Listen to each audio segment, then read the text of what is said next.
Otra vez hablan de violencia, como si no supiéramos que nadie nos tiene que pegar, repiten en clases todo el tiempo el mismo tema y parece que hoy todo es violencia. ¿Estos comentarios son realmente ciertos? Hoy vamos a hablar de 3 mitos acerca de la violencia y la adolescencia, aunque se lo puede extender hacia toda la vida en general. Según el tomo 2 del cuadernillo de ESI creado por el Ministerio de Educación, la violencia es un problema social que se genera y se replica en los diversos entornos sociales, ya sean escenarios familiares, institucionales, en los distintos medios de transmisión de la cultura, etc. Y también que se hace presente en las múltiples formas de relaciones interpersonales, familiares, de pareja, laborales, vecinales, entre otras. Se puede definirla como a todas aquellas manifestaciones o consecuencias dañinas producto de relaciones desiguales donde una de las partes maltrata y subordina a la otra. Tomando en cuenta eso, vamos a desarrollar unos mitos muy comunes en la actualidad. Mito número 1. Hoy en día todo es violencia. Muchas veces escuchamos la queja de que parece que a todo se le dice violencia y que se exagera con el término. Esta afirmación tiene al menos 2 aristas. En primer lugar, sí es verdad que actualmente se habla más acerca de la violencia, por lo que puede parecer que se usa esa palabra para todo. Pero también puede entenderse como que hoy lo que antes era naturalizado se empieza a cuestionar.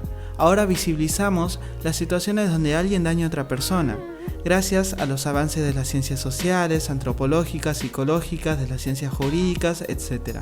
Cada vez más se comprende la complejidad con la que se ataca la violencia. Por lo tanto, dejamos un plano superficial para empezar a profundizarlo. Sabemos que la violencia no es solo pegar, no consiste únicamente en el daño físico, sino que puede ejercerse en un ámbito sexual, institucional, económico, social, laboral, psicológico y simbólico. Lo pensemos de esta manera. Las bacterias existieron desde antes de que exista el ser humano en la Tierra. Sin embargo, el microscopio fue inventado recién en 1590 y casi 100 años después, en 1683, se descubrieron su existencia para empezar a hablarse de las mismas. Salvando las distancias, con la violencia pasa algo similar. Siempre existió, siempre estuvo. Hasta hubieron civilizaciones que la fomentaban. De hecho, hasta hace poquísimos años, era normal, entre comillas, que cierto grupo de personas tuviera un tipo de poder sobre otras. Históricamente sucedió con los dueños y esclavos, con los blancos y negros, con los hombres y mujeres, y estas relaciones desiguales eran ejercidas gracias a la violencia. Hoy se la identifica, ya no se la ve como válida, sino como repudiable. Es un avance que tardó milenios hasta que la humanidad tomó conciencia. Entonces, ¿de verdad todo es violencia? ¿O será que ahora tenemos los instrumentos para visibilizarla y hablar sobre ello? Mito número 2. Ya no se puede decir nada. Existe una creencia generalizada de que somos una generación sensible, en la cual no se puede decir determinadas palabras porque inmediatamente eso ofendería a otro.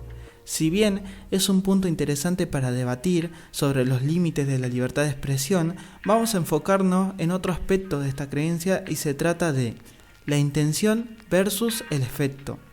Pasa que cuando decimos algo se puede analizar esas dos cosas. Por un lado, alguien puede decir que tiene derecho a expresar todo lo que quiera, si es que no tiene intención de ofender a nadie, y que como se lo toma el otro no es su responsabilidad, y en cierto punto, esta postura tiene algo de razón, no podemos hacernos cargo de cómo percibe el otro nuestro comentario. Pero, por otra parte, al ser seres sociales, no podemos negar que desarrollamos ciertas capacidades como poder sentir lo que siente el otro o el famoso ponerse en sus zapatos. De hecho, parte de nuestro crecimiento consiste en llevar esa capacidad inclusive a situaciones hipotéticas. Ya no tengo que bardear a alguien para ver cómo se siente o cómo actúa. Con solo imaginarlo, puedo hacerme una idea. Y eso habla mucho de la madurez emocional de alguien. Cuando vamos a decir algo, no solo importa la intención con la que lo decimos, sino que también importa el efecto que puede generar. Un comentario puede no tener malas intenciones, pero sí hacer sentir mal a alguien.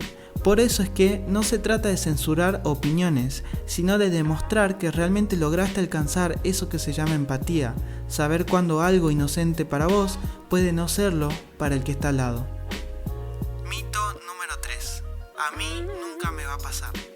Es interesante este mito, ya que se suele pensar que todos estamos al tanto de lo que es la violencia y que no vamos a permitir que alguien la ejerza sobre nosotros.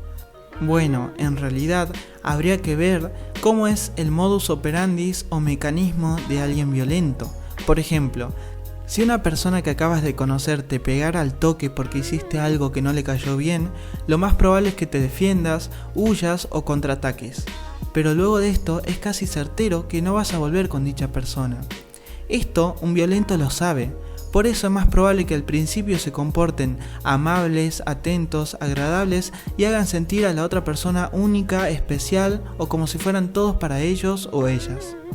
Luego, el comportamiento violento comienza por ir degradando poco a poco la autoestima de la víctima, para que cuando pase a ser más grave, como un daño físico, ésta piense que de alguna manera lo provocó, cuando en realidad la víctima no tiene por qué responsabilizarse del comportamiento de su agresor. Es como la famosa metáfora de cómo cocinar una rana, que por cierto no comprobé si es verdad ya que nunca cociné una, pero sirve para ilustrar esto. Dicen que a una rana se la cocina viva y que si la pones en una olla con agua hirviendo, lo primero que hará será saltar y probablemente te quemarías con el agua caliente. Por eso es que se la pone en agua fría, a fuego lento, para que su piel vaya adaptándose a la temperatura del ambiente. Y poco a poco su organismo se irá debilitando y cuando menos se dé cuenta ya no va a poder saltar del agua en pleno hervor. Pareciera que los mecanismos de violencia siguen esta dinámica. Si se la ejerce de una, las personas se dan cuenta, pero si se aplica gradualmente, es probable que caigan en una red en la que poco a poco se atan las posibilidades de defenderse.